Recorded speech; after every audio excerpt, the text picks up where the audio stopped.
Tomer Déborah, suite. Le 8e jour. La 9e mida, Vetashlir bimsolotiam kol hatotam. Et tu jetteras tous leurs péchés dans les profondeurs des mers. Chers amis, Hashem alechem tiahyu, leorech yamim tovim veshanim ne'imim. Zou mida tova la kadosh baruch hu. C'est une très bonne qualité pour le saint, béni soit-il. Shari Israël hatou, mesaram beyad parao veshavu bitshuva. Car lorsqu'Israël a fauté, il les a livrés entre les mains de Pharaon. Veshavu bitshuva, et après, ils ont fait repentir. Comme il est dit, qu'ils ont crié, ils ont prié. La maya anishparo. La question qui se pose, pourquoi va-t-il sanctionner Pharaon? Vechen Sanheriv, de même pour Sanheriv. Vechen Haman vedomem, et ainsi tous les tyrans qui se sont levés contre Am Israël. Ils ne sont que le bâton par lequel Hachem nous frappe. Si c'est comme ça, pourquoi faut-il brûler le bâton? En HaKadosh Baruch Hu mitnahem bilvad lomar, shavu bitshuva. Alors HaKadosh Baruch Hu, il va se consoler en disant, ah, ils ont fait tchouva. Imken, lo yeh lahem odra. Donc on va plus les frapper avec le bâton. On éloigne de le bâton. Imken, istalek Haman me'alehem. Il suffit que Haman s'éloigne d'eux, ou Pharaon, ou Sanheriv, et tous les autres tyrans. Nous dit le maître, Zelo yaspik, ce n'est pas suffisant. Et là, Yashuv Haman al Rosho. Ce que Haman a accompli, le mal que Haman a fait, le mal que Sanheriv a fait, le mal que Pharaon a fait, ainsi que tous les tyrans contre Israël, retombera sur sa tête. Vechen Paro, Vechen Sanheriv, Ve'atam l'anagazu, Besod Venasa Asair Alav et Avonotam et les restes Gezera. C'est le secret du bouc émissaire que nous envoyons le jour de Kippour à l'époque du Temple. Il y avait deux boucs qu'on tirait au sort, deux boucs identiques. Un était Hatat Lachem et l'autre portait les Averot de Am Israël. Comme il est dit, Venasa Asair Alav, le bouc portera sur lui toutes les fautes dans une terre désertique. Au Piroucho, chez Asaïr Nosé à Avonot Mamash, le Saïr porte véritablement les fautes. Mais c'est caché méode. Et c'est quelque chose de très difficile à comprendre.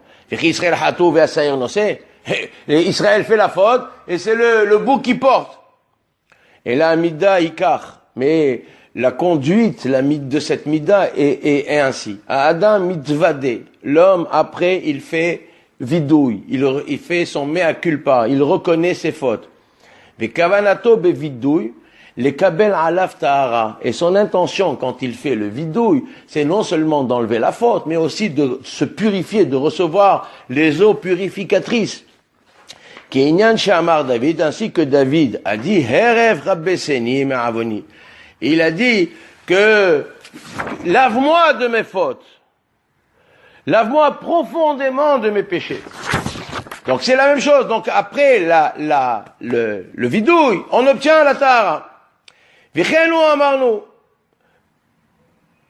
Mehok berahamecha arabim. Et ainsi, amaranu, nous disons dans la prière, efface avec ta miséricorde les fautes, avec ta miséricorde ta nombreuse miséricorde.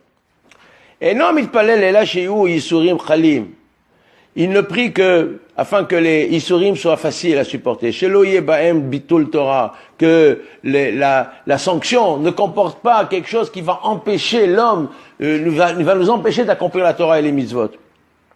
Mais Zeshe Omrim, Avalo Aledi Isurim Raim. Et nous disons ça dans la prière. Pardonne-nous, sanctionne-nous de telle sorte, Hazve Shalom, que nous ne soyons pas obligés de ne pouvoir accomplir ta Torah. Et c'est ainsi qu'on dit, toi tu es le juste, tout ce qui viendra sur moi comme sanction est juste. Donc le juste, le tzaddik qui fait tchouva, il accepte les sanctions qui lui tombent dessus afin de se purifier.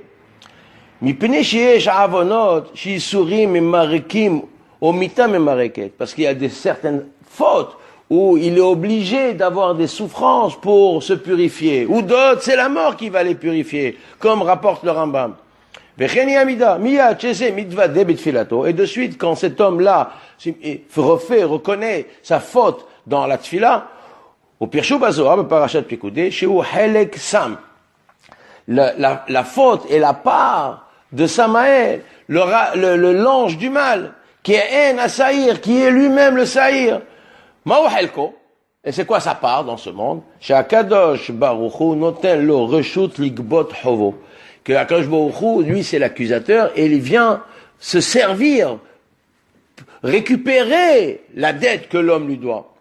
Et à ce moment-là, Israël se purifie.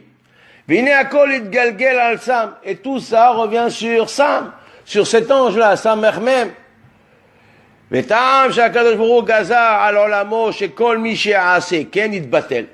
Et tout celui qui fait une telle chose s'annulera.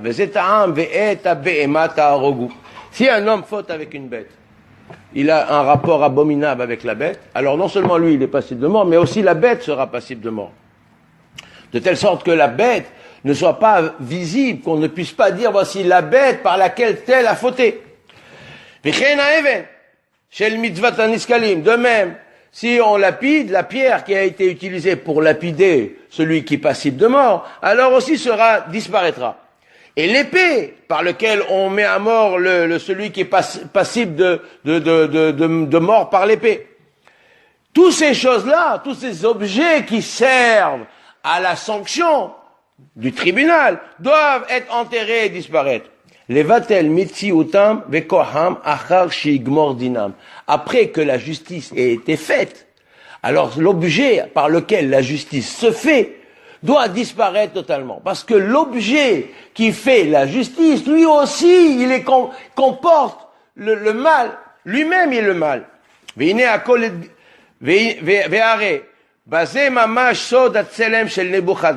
Et ce que nous venons de dire est le symbole même de la vision de Nabucodonosor. Donc nous avons dit déjà dans Daniel au 2e chapitre que Nabucodonosor a fait un rêve et l'a oublié. Et le matin, il est très perturbé. Il demande à tous ces sages, ces savants, ces nécromanciers de lui raconter le rêve et de le commenter, de l'expliquer. Donc il n'arrive pas à le faire, et c'est Daniel qui, en priant Hachem lui dévoile la vision. De quelle vision s'agit-il? Alors il lui dit, tu as vu une statue, la tête en or, les bras en argent, le buste en fer, le buste en airain, les jambes en fer, et à la fin il y a de l'argile. Et une pierre se détache de la montagne, tape sur les pieds, et toute la statue, les pieds se fissurent, et toute la structure de la statue se fissure et disparaît. Alors nous dit le Rav, de quoi s'agit-il? Nimseru Israël biad Melech Bavel. Donc il s'agit en fait des 4 nations, les 4 empires qui dominent Israël, par lesquels Hachem a frappé Israël. La tête en or, Recha Deda Abba, Nichna Hu Recha. La tête en or, c'est le Babylone. 70 ans de règne, 70 ans d'emprise sur Israël, qui a détruit le premier temple. Après, sont venus les Perses. C'est les bras en argent. Hedouhi udrohi diksaf. Vehen uddehu elu mipne elu. Donc les Babyloniens ont été chassés, ont été détruits par les Perses. Israël, jusqu'au moment où est arrivé le temps où des jambes, l'empire, le dernier empire, où une partie est en fer, c'est l'empire de Rome qui a détruit le 2e temple, et se associe à eux l'argile qui sont les Arabes. Et donc qu'est-ce qui va se passer à la fin? En fin de compte, c'est ça le sens. La pierre est tombée, a détruit. La pierre est tombée et a détruit les jambes qui sont Rome et les derniers, ceux qui sont à la fin des temps. Mais les autres sont déjà disparus depuis bien longtemps. Et malgré tout, il est Mahamidotam, il les refait, il reconstitue la statue et les sanctionne les uns après les autres. C'est ce qui a marqué ici. Besof HaKadosh Baruch Hu Ma'amidam, ve'oseh ba'em din. À la fin, HaKadosh Baruch Hu les rétablit et les juge. Qui dirtive. qui dirtive, Hitzai achalebam, comme il est dit dans le verset, mes flèches finiront sur eux. Hitzai kalim, ve Israël enam kalim. Mes flèches finissent, mais Israël restera toujours. Ba'adin, daqou, kedirtiv, kahada, nehasha kaspa vedaaba. Ine betchila ketiv, umaha letzalma al ragloui. Au début, il est dit qu'il détruit la statue par les jambes. En mikol atzelem el haraglaim, il n'y a que les jambes qui existent. Puisqu'à l'époque moderne, aujourd'hui, quand le Mashiach viendra, qui, Akadosh Baruch Hu, va sanctionner? Les nations de ceux qui sont là, présentes. Nabuchodonosor a depuis bien longtemps disparu. En mikol atzelem el haraglaim, shekvar nitbatel, koham ve'avru, recha ve'doi u'maoi, puisque la tête, les bras et le corps ont disparu depuis bien longtemps. Mais ils me colzaient, et leur force, et leur puissance, et le mal qu'ils ont fait a disparu. Mais ils me colzaient, besof, dako kehada. Et malgré tout, à la fin de la sanction, ils seront punis tous ensemble. Atid akadosh baruch hu la'amid samakel, samechmem, ve'arshaim ose ma'asav. Et akadosh baruch hu va placer tous les rechaim qui ont fait du mal, et en tête, l'ange du mal, samechmem, ou peroulotav. Et les actions qu'il a fait, il leur fera le jugement. C'est ça ce qu'il est dit. Tu jetteras au fond des mers toutes leurs fautes. Il est dit après,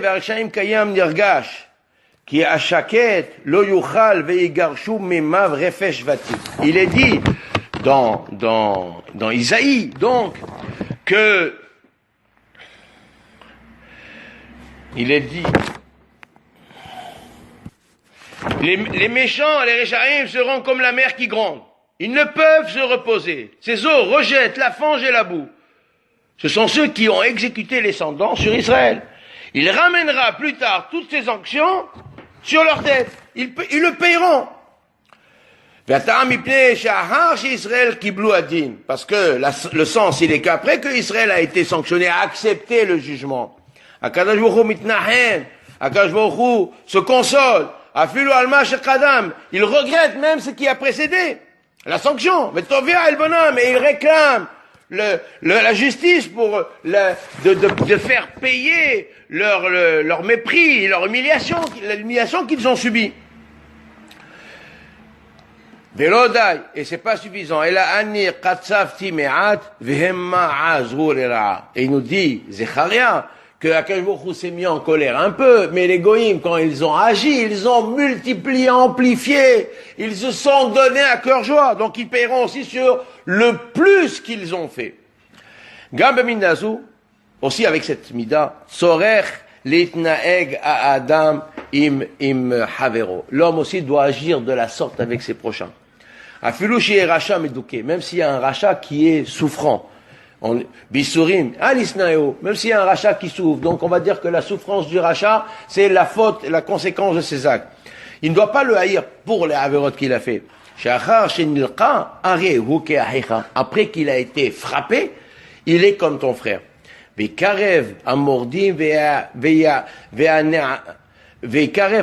rapprochera ceux qui se sont rebellés, et ceux qui ont été sanctionnés, il aura pitié d'eux.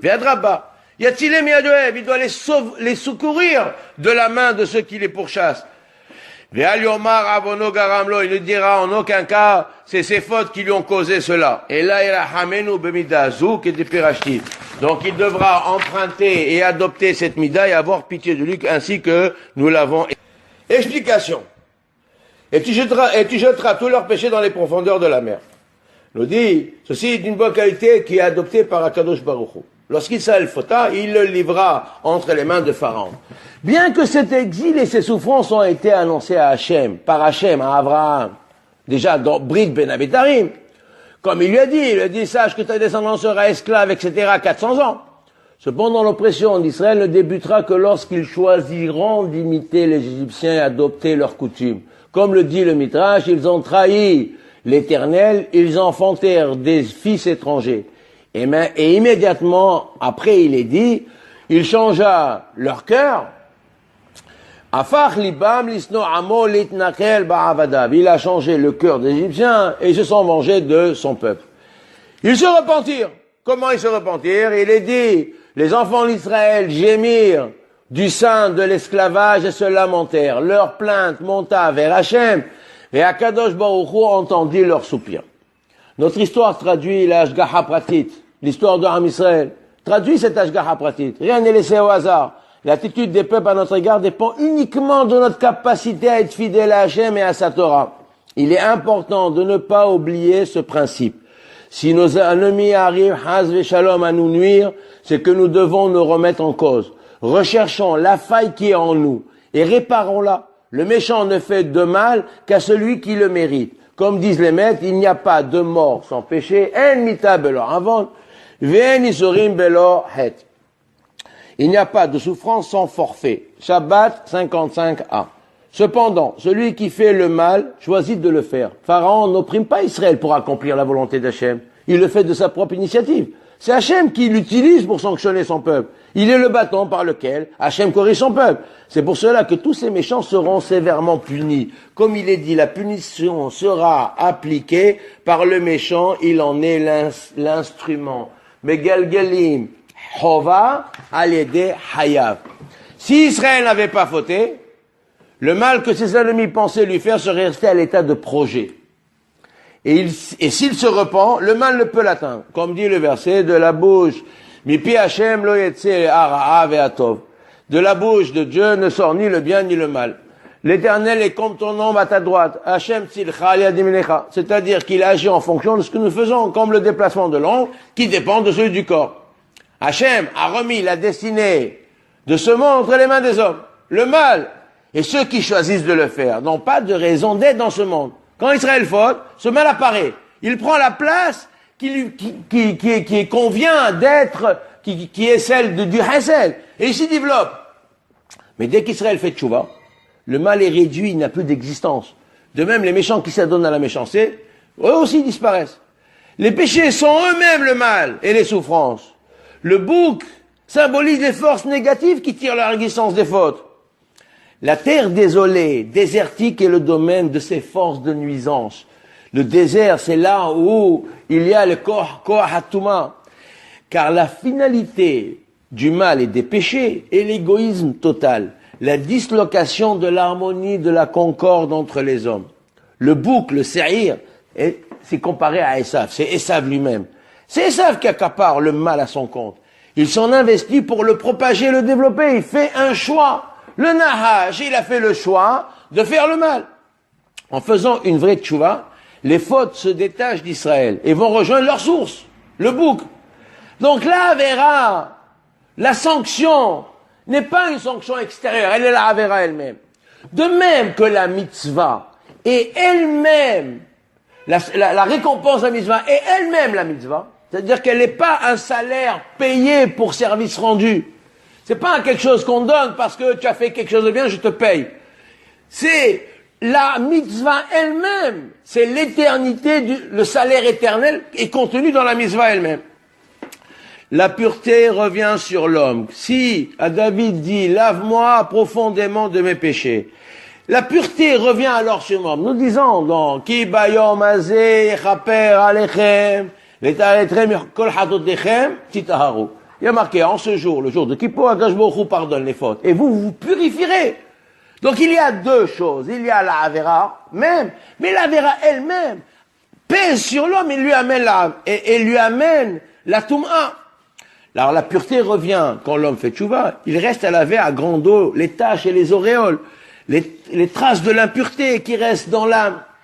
Ces traces ne s'effacent que si le repentant les purge, comme il se doit par des jeûnes et des privations. Cependant, si l'homme ne fait pas lui-même cette démarche, la providence se chargera pour lui de le purifier des taches, des auréoles, etc.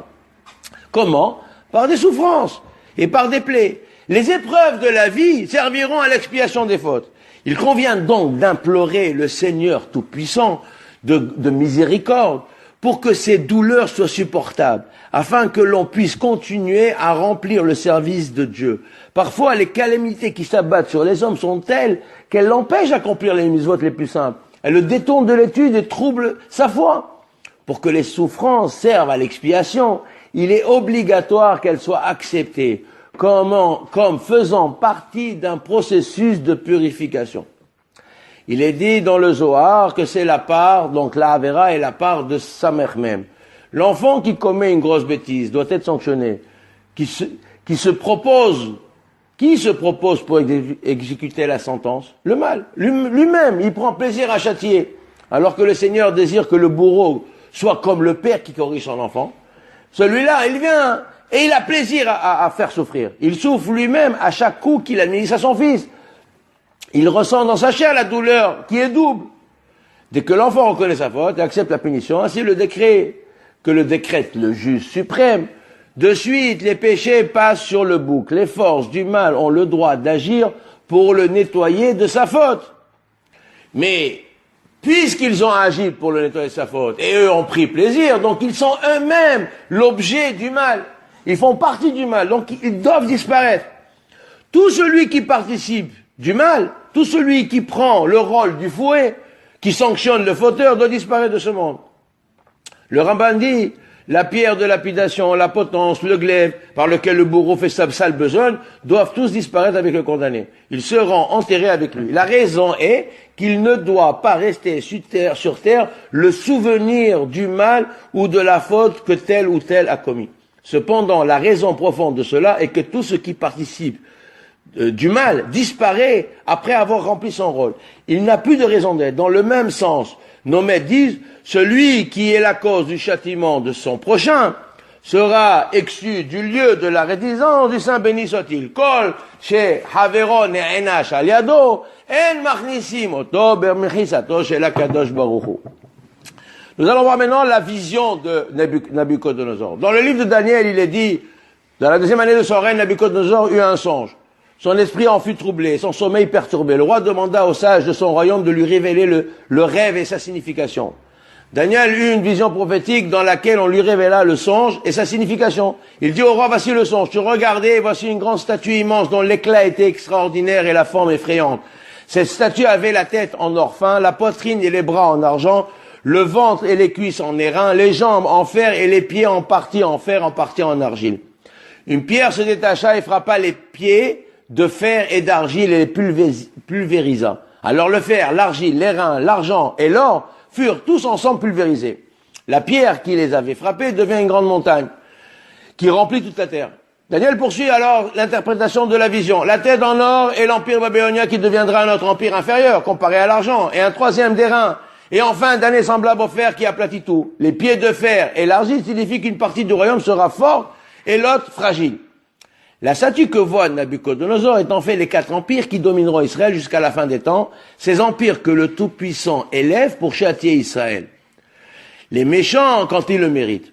Les méchants sont comme les mers qui grondent. Ils ne peuvent se reposer. Les eaux rejettent la fange et la boue. Ce sont ceux qui ont exécuté les sentences sur Israël. Il ramènera plus tard toutes ces nations sur leur tête, toutes ces actions sur leur tête. La raison en est qu'Israël, après qu'il ait reçu son jugement, le Saint béni soit-il, regrette tout ce qu'il a précédé, de les avoir punis, et exige le paiement de l'humiliation qu'ils ont subie. Pas uniquement, mais il dit, je me suis un peu fâché, et eux ont aidé et ont augmenté le mal. Ainsi, avec cette qualité, l'homme aussi devrait agir envers son prochain. Même si celui-ci est méchant et écrasé par la souffrance, résultat de ses péchés, il ne le haïra pas. Car après qu'il ait subi l'outrage, il est comme son frère. Il rapprochera ceux qui se sont rebellés et qui ont été sanctionnés. Il aura pitié d'eux. Au contraire, il les sauvera de la main de son ennemi et ne dira pas les souffrances sont quelque chose de mauvais, etc. Il mérite. Il faut avoir de la compassion. Parce que comment peux-tu dire sur l'autre, il mérite, et toi aussi, tu mérites peut-être, toi aussi, tu es pas un tzaddik, etc. Donc au contraire, il faut voir les autres avec indulgence et compassion. Et prier. Nous devons prier sur tous ceux qui sont éloignés de la Torah, qui commettent des délits, qui fautent, qui ne savent pas, qui sont inconscients de la réalité de la Torah. Il faut prier pour eux, afin qu'Akadosh Baruch Hu souffle un vent de pureté et de kedusha pour que tous fassent tchouva bekarov biamenu. Baruch Adonai Le'olam.